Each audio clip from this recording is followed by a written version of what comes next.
National Herald പത്രത്തിൻ്റെ അതിനെതിരെ ED. എടുത്തിരിക്കുന്ന കേസിൽ കോടതിയിലെ വാദം കേൾക്കാൻ ആ ജഡ്ജ് വിസമ്മതിച്ചു. കോൺഗ്രസിൻ്റെ ചരിത്രം മുതൽ ഈ ഉദയം മുതലുള്ള നാഷണൽ ഹെറാൾഡ് പത്രത്തിലെ കള്ളപ്പണം വെളുപ്പിക്കൽ ഉണ്ടായി എന്നാണ് ഇ.ഡിയുടെ വാദഗതി. അത് പരിഗണിക്കുന്ന ഡൽഹി റോസ് അവന്യൂവിലെ കോടതിയുടെ സ്പെഷ്യൽ ജഡ്ജ് വിശാൽ ഗോഖലെ അദ്ദേഹം വാദം കേൾക്കാൻ വിസമ്മതിച്ചു. അതിൻ്റെ കാരണം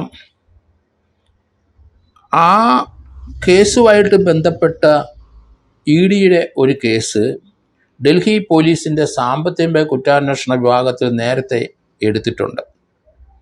അതുകൂടാതെ ഇപ്പോൾ ഇ.ഡി ഈ കേസുമായിട്ട് മുൻപോട്ട് പോകുന്നത് ഒരു പ്രൈവറ്റ് വ്യക്തിയുടെ പരാതിയിന്മേലാണ്. ആ പരാതി കൊടുത്തതാകട്ടെ ബി.ജെ.പിയുടെ നേതാവായ സുബ്രഹ്മണ്യം സ്വാമിയുടെ പരാതിയിലാണ് ഇ.ഡി കേസെടുത്തിരിക്കുന്നത്. കള്ളപ്പണം വെളുപ്പിക്കലും അതുപോലെ വയലേഷന് പെമ വയലേഷനൊക്കെ ഉണ്ടെങ്കിൽ ഇ.ഡി അത് സ്വന്തമായിട്ട് കേസെടുക്കുകയോ അങ്ങനെ ഒരു എഫ്.ഐ.ആർ തയ്യാറാക്കുകയോ ചെയ്യണം. ഒരു പ്രൈവറ്റ് കംപ്ലയിൻറ്റിൻ്റെ പുറത്ത് ഇ.ഡി വാദഗതികൾ ഉന്നയിച്ചത് അത് കേൾക്കാൻ തയ്യാറല്ല ജഡ്ജി എന്നാണ് പറഞ്ഞത്. അത് ഇ.ഡിയുടെ കേസ് രാഷ്ട്രീയ വകപോക്കലാണ് എന്നാണ് കോൺഗ്രസിൻ്റെ വാദം. ഇത് ഗുരുതരമായ സാമ്പത്തിക കുറ്റമാണെന്നാണ് ഇ.ഡി പറയുന്നതെങ്കിലും അതൊരു പ്രൈവറ്റ് വ്യക്തിയാണ് പറയുന്നത്. അതിനെ സപ്പോർട്ട് ചെയ്തിട്ടാണ് ഇ.ഡി കേസ് വാദിച്ചത്.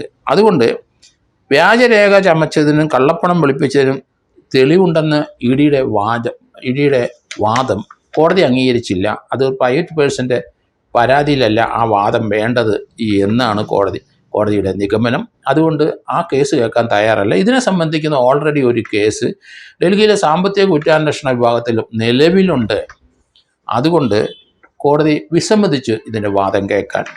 ഇത് മുതിർന്ന കോൺഗ്രസ് നേതാവായ പവൻ ഖേര പറഞ്ഞത് ഇ.ഡി കേസ് അധികാര പരിധിക്ക് പുറത്തുള്ളതാണ്.